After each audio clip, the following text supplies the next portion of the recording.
नमस्कार दोस्तों, आप देख रहे हैं द हिंद 24 न्यूज। मैं हूं आपके साथ एकांशा सोनी। चलिए नजर डालते हैं आज की मुख्य खबरों की ओर। बीते 2 सितंबर को हुगली चुचुड़ा नगर निगम के चेयरमैन अमित राय के खिलाफ तृणमूल कांग्रेस के ही कुछ काउंसिलरों ने अविश्वास प्रस्ताव लाया था। चुचुड़ा के विधायक के करीबी उन काउंसिलरों का आरोप था कि चेयरमैन नगर निगम को सही ढंग से चलाने में असमर्थ हैं। शहर की सड़कों की हालत खराब है और लंबे समय से मरम्मत नहीं हुई है। निगम कर्मचारियों को वेतन समय पर नहीं दिया जा रहा है। अविश्वास प्रस्ताव जमा होने के बाद सत्तारूढ़ पार्टी के अंदर विवाद खुलकर सामने आया। चुचुड़ा नगर निगम में कुल 30 काउंसलर हैं, जिनमें से एक सीपीएम से हैं। एक काउंसलर का कुछ समय पहले निधन हो चुका है। पूर्व चेयरमैन गौरीकांत मुखर्जी के साथ बहुमत के काउंसलरों ने चेयरमैन के खिलाफ अविश्वास प्रस्ताव लाया। अमित राय ने इस मामले को पार्टी के राज्य और जिला नेतृत्व के सामने रखा। सुब्रत बक्सी के निर्देश पर आज पूर्व चेयरमैन ने चुचुड़ा की एसडीओ स्मिता सन्याल शुक्ला के पास अविश्वास प्रस्ताव वापस लेने का पत्र सौंपा। चेयरमैन अमित राय ने कहा कि अविश्वास प्रस्ताव लाने का कोई कारण नहीं था। पार्टी ने पूरे राज्य के नगर निगमों के लिए तय किया था कि चेयरमैन कौन होगा। यहाँ किसी प्रकार का चुनाव नहीं हुआ। राज्य अध्यक्ष ने कहा है कि इस तरह अविश्वास प्रस्ताव नहीं लाया जा सकता है। अगर किसी को कोई शिकायत है तो उसे पार्टी को बताना होगा। इससे पहले भी इस तरह की साजिश करके बोर्ड को तोड़ने की कोशिश की गई थी। निगम में 2500 लोग काम करते हैं। फिरहाद हाकिम ने खुद कहा था, तुम कैसे वेतन देते हो? कई लोग घर बैठे वेतन पा रहे थे और हमने उस प्रक्रिया को बंद किया है। पिछले बोर्ड द्वारा निगम में जो नौकरियां दी गई थी वे मंत्री के आदेश पर रद्द हो गई हैं। ব্যাপার হচ্ছে অনাস্থা থেকে কারণ ছিল না। ব্যাপার হচ্ছে এটা দল আমাদের পৌরসভা যারা সারা রাজ্যে পৌরসভা নির্বাচনের পর পৌরসভার চেয়ারম্যান কে হবে সিদ্ধান্ত নিয়ে ঠিক করেছে। যেমনভাবে বিধায়ক কে হবেন দল নমিনেশন দেয়, দল পৌর সদস্যদের টিকিট দেয়, দলের প্রতীক দেয়। আমরা দলের কাছে দায় করব।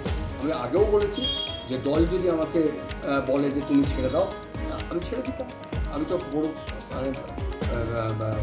চেয়ারম্যান হয়ে জন্মাইনি, চেয়ারম্যান হয়ে মরবো না। মানুষের জন্য কাজ করতে গিয়ে অনেক প্রতিবন্ধকতা আছে।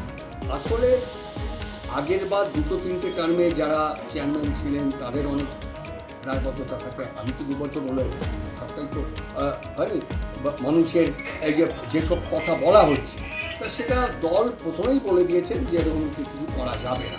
হ্যাঁ, কালকেও আমাদের মাননীয় সভাপতি বলেছেন যে এটা কোনো জায়গায় করা যাবে না। অনাস্থা যা দলকে জানাতে হবে, তারপরে দল বিচার বিবেচনা করবে।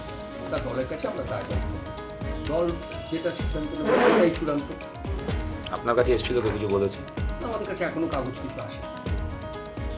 জানা যাচ্ছে সুব্রত বক্সুর নাম দিয়েই যে চিঠিটা দেওয়া হয়েছে যে আমরা তুলে নিচ্ছি। হ্যাঁ, সেটা তো আমাদের বলেছেন আগে যে এরকম কিছু করা যাবে না।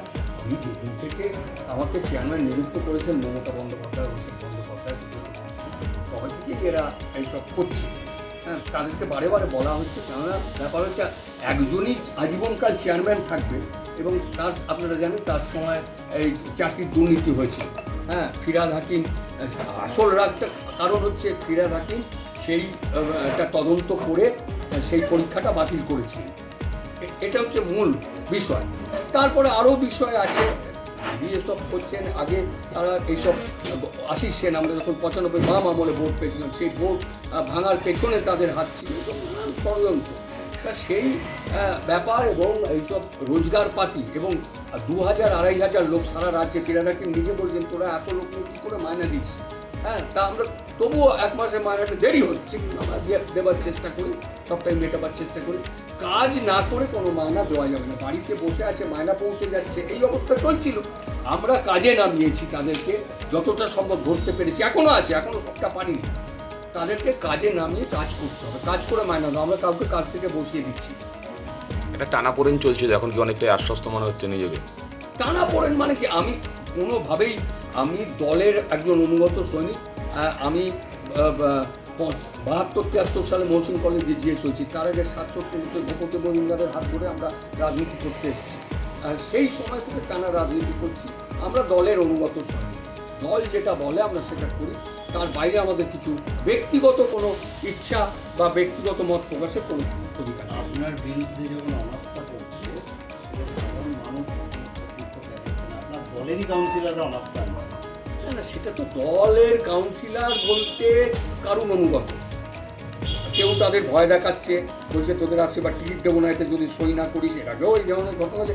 কয়েকজন তো ভয়ে আমাদের কাছে বলছে, তারা ফোন করছে যে দাদা আমার উপায় নেই, আমায় করতে হচ্ছে। কে করাচ্ছে? সে আমি নাম বলছি না, আপনারা জানেন সব। তা এইগুলো হচ্ছে, কিন্তু দল তাকেও বলে দিয়েছে, দল বারবার তাকে বলেছে এসব করা যাবে না। হ্যাঁ, দল তোমাকেও যেমন ভোটাভুটি করে হুগলি চুচুড়া তোমাকে বাইরে থেকে নিয়ে এসে এখানে বিধানসভায় বা দাঁড় করায়নি, বা লোকসভায় একজনকে দাঁড় করিয়েছেন, দল ভোটাভুটি করে দাঁড় করেন না, তেমন আমাকেও দলই নির্বাচিত করেছে। সব কাউন্সিলরদের ভোটাভুটি করে আমায় নির্বাচিত করে সারা রাজ্যেই হয়েছে। তার একটা প্রতিক্রিয়া আছে যে এক জায়গায় যদি অনাস্থা আছে, এর আগে অনাস্থা এসেছিল আপনারা জানেন চন্দ্রনগরে, সেখানে বোর্ড অফ অ্যাডমিনিস্ট্রেটর করে দিয়েছিল রাম চক্রবর্তীকে। হাওড়াতেও এখন চলছে, বালিতেও চলছে। এই ধরনের কাজ করে আসলে দলের ক্ষতি করছে যারা এগুলো করছে। একটা রাজ্যে একটা অস্থির পরিস্থিতি তৈরি করার চেষ্টা হচ্ছে। হ্যাঁ, একটা হয়েছে মুখ্যমন্ত্রী, আপনারা জানেন যে মুখ্যমন্ত্রী কঠোর আইন তৈরি করেছেন, এবং যারা এসব করছে তাদেরকে ডিউটিতে জয়েন করতে বলেছেন, ভালোভাবে করেছেন। তারা এখনো ডিউটিতে জয়েন করেননি। মানুষ বিনা চিকিৎসায় মারা যাচ্ছে। রাজ্যপালের ভবনের ভেতরে একজন মহিলাকে, তার কর্মীকে নিগ্রহ করেছে, সেটা রাষ্ট্রপতি পর্যন্ত সেই মহিলা জানিয়েছে। কেন তা দাবি করছে না? কেন যে এই আইন পাল্টাতে হবে, যে রাজভবনের ভেতর কাউকে হেনস্থা করলে বা কোনো মহিলা কর্মীকে ভেতরে কোনো ইয়ে করলে সেটাও বিচারের আওতায় আসবে।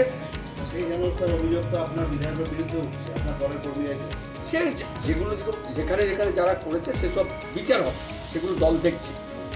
দলের চোখ কান খোলা আছে। মুখ্যমন্ত্রী মমতা বন্দ্যোপাধ্যায় চোখ কান খোলা আছে। উনি সবাইকে জানেন, ব্যক্তিগত নামে জানেন, ব্যক্তিগতভাবে কারা কি কাজ করতে। আপনি কি কোনো নেতৃত্ব বা কোনো নির্দিষ্ট করে তাদের সঙ্গে যোগাযোগ করেছেন? না, আমি সবটাই যা এখানে অবস্থা পরে পাম সবটাই নেতৃত্বকে জানিয়ে দিয়েছিলাম, জেলা এবং রাজ্য নেতৃত্বকে জানিয়ে দিয়েছি। রাজ্য সভাপতির সাথে কথা? হ্যাঁ, রাজ্য সভাপতিকেও জানিয়ে দিয়েছিলাম, এবং জেলা এবং রাজ্য নেতৃত্বকেও আমরা জেলা নেতৃত্বকেও জানিয়েছিলাম, রাজ্য নেতৃত্বকেও জানিয়েছি।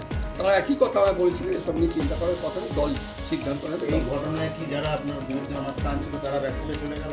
না, ব্যাকফুটে না। আমি কারোর সাথেই এই যারা অনাস্থা এনেছেন, যারা এসেছেন, তারা আমারই তো পৌরসভার কাউন্সিলর। আমরা এটা পৌরসভার হচ্ছে board of councillors. Board of councillors মানে আমি নিজের বিরুদ্ধে নিজে অনাস্থা আনছি, টেকনিক্যাল ভুল এটা। তা আমি ওসবে যাইনি। তারা এখনো এর ভেতরে এসছেন এই নিউট্রিশনটার জন্য, এটার জন্য, ওটার জন্য। আমি কখনো কারোর বিরুদ্ধে আমার বিরুদ্ধে অনাস্থা এনেছে বলে অন্যরকম মনোভাব পোষণ করা, এটা আমার স্বভাব নয়, এটা আমি করি না কখনো। সে মানুষের ক্ষেত্রেই হোক, অন্য দলের ক্ষেত্রেই হোক, আমি এই ধরনের ইয়ে করি না। তা সেই কারণের জন্য তারা যে কাজের জন্য আসছে, যে কাজের জন্য বলছেন, আমার যদি করণীয় থাকে, আইনের ভেতরে থাকে, তাহলে আমরা সেটা করি। 18-19 জন কাউন্সিলর আপনার বিরোধী, তাদেরকে নিয়ে চলবে 100বার চলবে। বোর্ড অফ কাউন্সিলার্স তো আমরা চলতেই হবে, এটাই তো নিয়ম। আপনার কি জয় হলো আজকে মনে করছেন? জয় পরাজয়ের বিষয় না, জয় পরাজয় নিয়ে আমি ভাবছি না। তার কারণ দলটা হচ্ছে তৃণমূল, নেতৃত্ব হচ্ছে তৃণমূলের। জয় পরাজয় সবটা তাদের ব্যাপার, দায়িত্ব। তারা দায়িত্ব দিয়েছেন, সেই দায়িত্বটা। ऐसे ही तमाम खबरों के लिए जुड़े रहिए द हिंद 24 न्यूज के साथ।